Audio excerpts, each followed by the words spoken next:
مش ملاحظين يا جدعان ان الناس كلها اخر فتره بقت حرفيا مراسلين؟ كل ما اي حد يتزنق يقوم مطلع التليفون ومصور اللي قدامه. من كتر ما الحوار كبر انا بقيت خايف ان ممكن تلاقي اتنين بدل ما يتخانقوا بالشتيمه والضرب تلاقيهم هما الاتنين طلعوا لبعض التليفونات وبداوا يصوروا بعض، واللي هو كل واحد فيهم عايز يصور التاني عشان التاني يغلط، وكل واحد فيهم خايف يغلط عشان التاني بيصوره. انت فاهم؟ حرفيا جليتش. الموضوع ده مهم جدا ولازم نتكلم فيه. ويا ترى موضوع شهاب اللي طلع الفتره الاخيره كان مظلوم ولا فعلا بلطجي؟ وهل يستحق العقاب ولا لا؟ وهل اللي صور الموقف ده كان ليه الحق انه يصور فعلا؟ واكتر بكتير هنعرفه في الفيديو ده.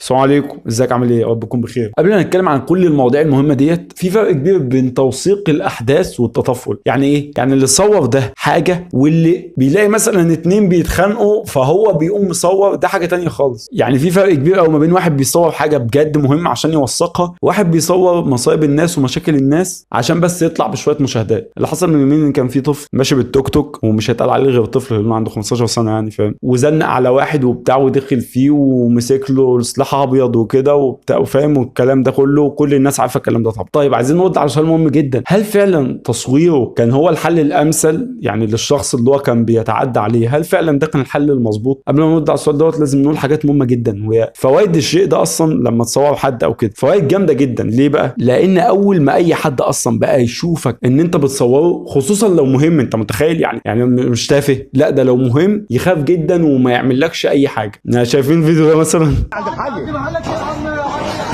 يا عم ماشي، احلى مسا عليك.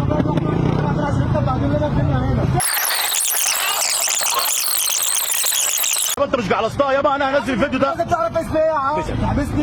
مش انت راجل جدع؟ انت هتنزله على الصفحه يا اخويا؟ نزله على الصفحه. بص جبت ورا ازاي؟ ابويا والله بص انت مش عامل فيها راجل؟ لا انا مش راجل، على أيوة. انا واحد اهبل. ايوه ارجع. انا بتاع ربنا.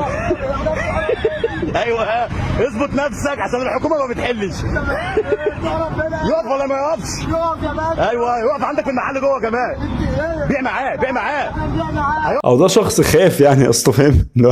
ايه يا عم انت لا يا عم انا اسف خلاص، فاهم؟ فدي فايده جامده جدا. الفايده الثانيه وهي ان ده بيسهل جدا على الحكومات ان هي تمسك بالشخص الغلطان. يعني ايه؟ معلش، وانا رحت لضابط شرطه مثلا وقلت له انا في واحد ضربني كان لابس تيشيرت احمر، ويعني عينيه تقريبا واسعه او ضيقه مش فاكر، وبشرته تقريبا يا بيضه يا سودا، يعني كانت حاجه كده ما بين المبينين، ويعني الشعر كان فاهم، بيبقى صعب جدا ان هو يعرفه. انما لو صورته ونزل على النت هو خلاص عارف الشخص، بيحدد المكان بناء على التصوير اللي انت صورته. ده في المنطقه الفلانيه. الشخص ممكن يكون اتكلم وقال اسمه، الشخص خلاص بقى باين جدا، فتقدر تجيبه بمنتهى السهوله. فده سهل جدا فكره انك تلاقي اي حد غلط، فاهم؟ مش محتاج بقى ايه شرح وتوضيح وكده يعني. فالحوار مهم طبعا، بس في اضرار تانية زي تحصل، وان بقى دلوقتي بقى اي حد بيصور حرفيا اي حاجه. يعني انا بقيت اشوف فيديوهات، عارف الفيديوهات اللي هي بتبقى مثلا في اوبر، اللي هو شخص يا عيني غلبان سواق، طبعا انا بتكلم على استثناءات اكيد، ما بتكلمش على الناس بوجه عام، بس بيبقى في شخص عادي سواق عادي خالص مثلا، يعني بيقول لشخص اي حاجه حرفيا، يوم خصوصا بقى النسوان تقوم مطلع التليفون، ايوه انت عايز ايه وبتاع وكده، والتانيه تكلمه حرفيا اكنها هي اللي فوق، فاهم؟ ولا انا اللي بصورك خد بالك. وعارفين شفت فيديو من يومين وواحده بتصور واحد وقاعده تشتم فيه عشان بس هي اللي بتصوره، انت متخيل؟ فزي ما تقول كده التليفون بقى حرفيا وسيله للدفاع عن النفس. ولكن حتى مع الغلط، يعني بيبقى في شخص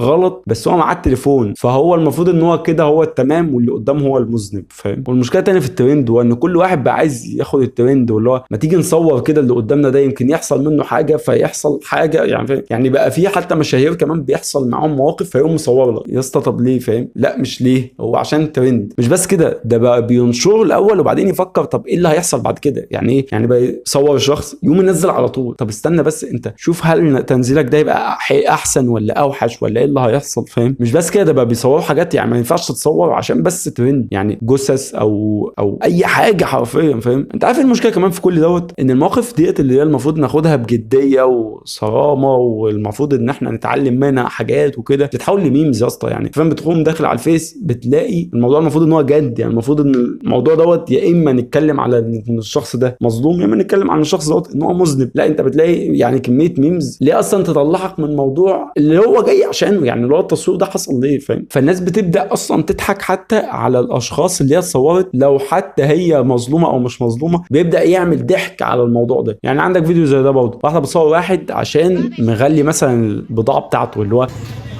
بقول لك ب 15 وب10 النهارده في دمياط. لا كله بيسرق في ميزانيه وزناه عشان بتبيعها بكام؟ يبقى انت ايه؟ يبقى انت ايه؟ يبقى انت ايه؟ عشان بتبيعها بايه؟ وهي بكام؟ يبقى انت ايه؟ والله لو قلت لك حكايه الفيديو دي لوحدها.